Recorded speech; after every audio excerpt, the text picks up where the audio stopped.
Hey everyone, welcome back. I know it has been a minute since I have done a debt related video, but I wanted to get on today and do a budget of what my budget looks like with me being debt free. So stick around. Let's get some stuff out of the way. I'll get the housekeeping out of the way. If it's your first time watching, make sure you subscribe. If you subscribe, just make sure you click the little bell. Anyway, let's jump into the video. All right, so today I'm going to be going over how I'm budgeting now since I'm debt free. So I call this my debt free calculator. So I know I haven't done an actual budget of my income in a while since I became debt free, but I've been testing out for the last 2 months. Actually, this will be the third month. This debt free calculator that I've done. And basically what it does is I come in, I enter my income, and then it allows me to automatically tells me I've set up different wallets and different buckets for the money to go into. So let me jump into it and I'll show you guys, and I will just explain how everything works. So my income right now, a month to month is variable income, so it changes from month to month. I kind of have a general idea of the income, but the way I have it set up, so I'm a month ahead. I was that way when I was paying off my debt, so that's still the case.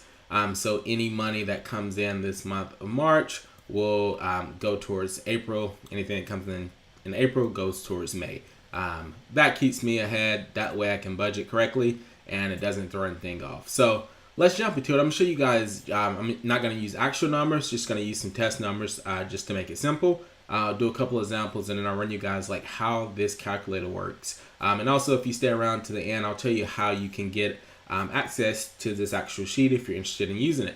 All right, so let's jump into it. So the first thing here, I'm going to throw in income. So it all starts with this, and I already have the formulas and everything populated in here. So if I come in and I put, say I made $5,000, we'll just use January. We'll just start with the first of the year. Boom.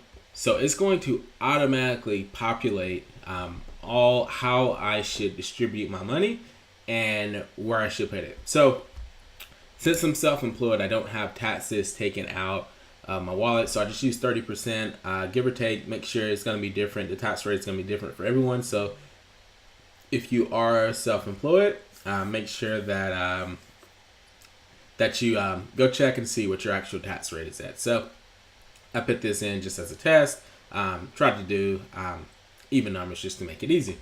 So 30% is what I put in here. So that means that $1,500 is going to come out for taxes. So anything above this line here, taxes and investments, I take those out first. So, my money comes in, I take those out first. So I don't miss them. I don't even worry about it. I just know exactly what I have to take out for taxes and investments.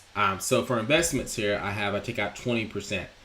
So I take out 15 for like my future self. So that like any like stocks or any like investments that I'm doing, I take out 15% of that. IRAs, Roth IRAs, anything of that nature of investing, that's where that goes under future self. So you want to take care of your future self.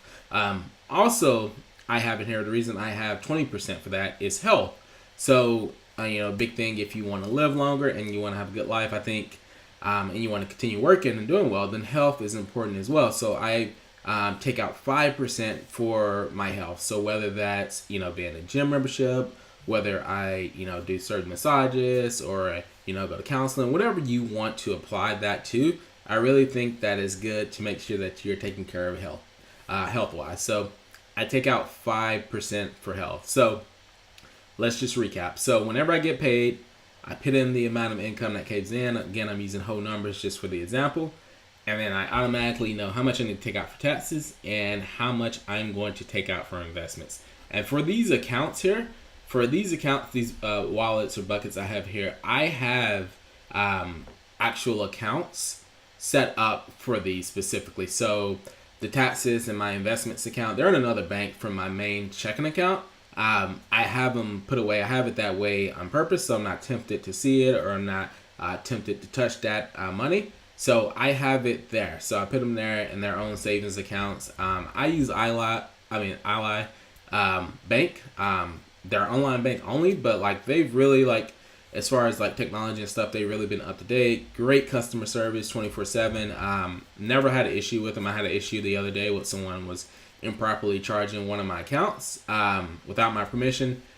I submitted a ticket online. They called me, got right on it, froze everything. We got it resolved. So got the money back. Like they're really good, top notch customer service, and they have a really high. They have one of the highest.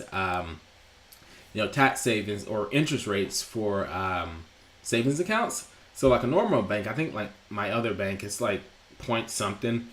With Ally, I think when I started it was like at 1% or like 0.95%. It's jumped all the way up to like 1.45%. So if you're not saving with them, I don't get paid. This is no endorsement, but anyway, I have good success with them. I'll actually put a link down in the link as well, so in the description, so you guys can check them out. But anyway, I have that money go to those accounts. All right, so anything below the line here. So this is the spending money that comes in. So again, 2,500 up here total. So the remaining goes down here. So of that, I have that broken up into several big buckets, and you can break these categories out however you want to do it. But this is, I just, for this purpose or just for this demonstration, for me, I typically just have this amount here and I know like what I'm working with for the month. So spending income.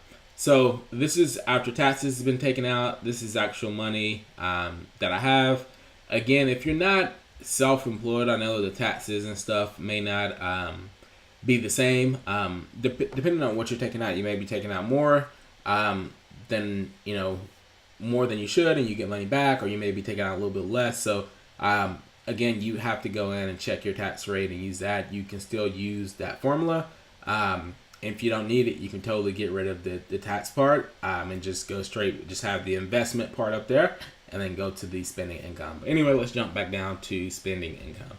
So spending income here. So I have 2,500, that's what left over. So of that, I have, sorry, this should not be tax wallet. This should be spending wallet. Sorry. Let me correct that real quick. I copied and paste that.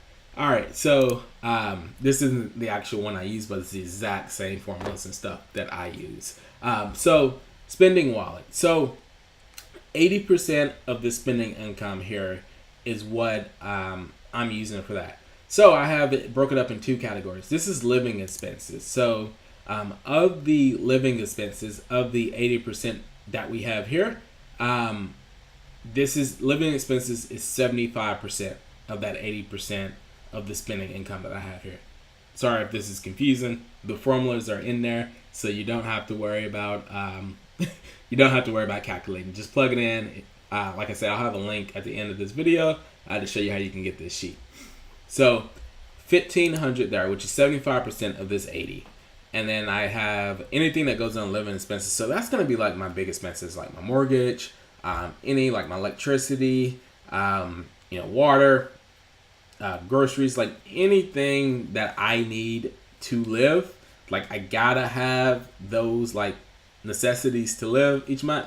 That's what that's going to go into. So living expenses. So then when I go over to YNAB and my actual budget, then I break it out into those different categories so I can see it. But I just have the general amount of what I'm going to spend each month. So luxury expenses here. This is going to be like anything extra. So this is going to be like cell phones. It's going to be like cable, any Netflix, any subscriptions, any spending out money. It's going to be stuff that, is good to have, but not necessarily stuff that I need.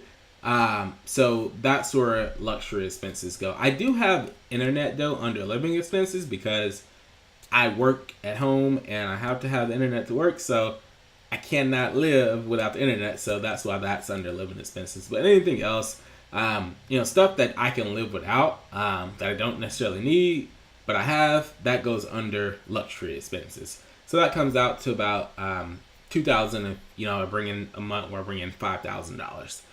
All right, so last here we have savings. So I have 20%. So that's 20% of the spending income here goes into savings. So the breakdown I have here, I have 10% going to my savings or my emergency fund. 10% goes there.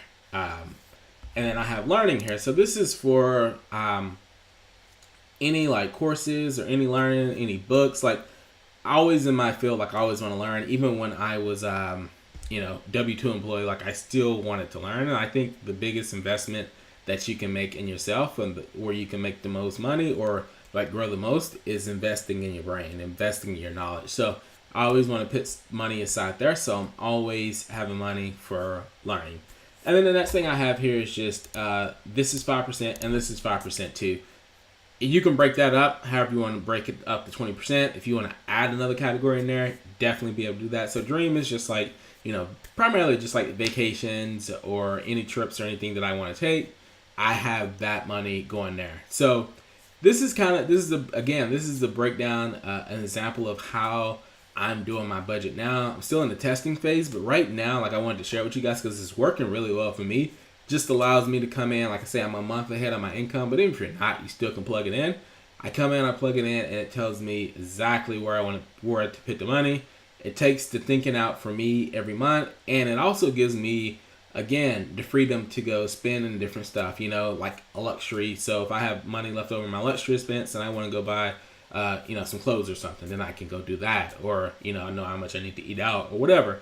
Sometimes like depends on the month, like it's going to be higher in some of these categories. So like my living expenses, like that number is higher that, goes into the bucket, but I don't actually, my living expenses actually don't go up. So, same thing with like health, as well. It just, that kind of fluctuates, but I try not to touch the health or I try not to touch any of the other categories. But like if the living expenses is, obviously I make more money that month and the living expenses, category is higher, but my living expenses actually don't go up, then I will move that fund over to, one of my other categories, like, my emergency fund or to my learning or to my dream. One of the other categories I'll, redistribute that money.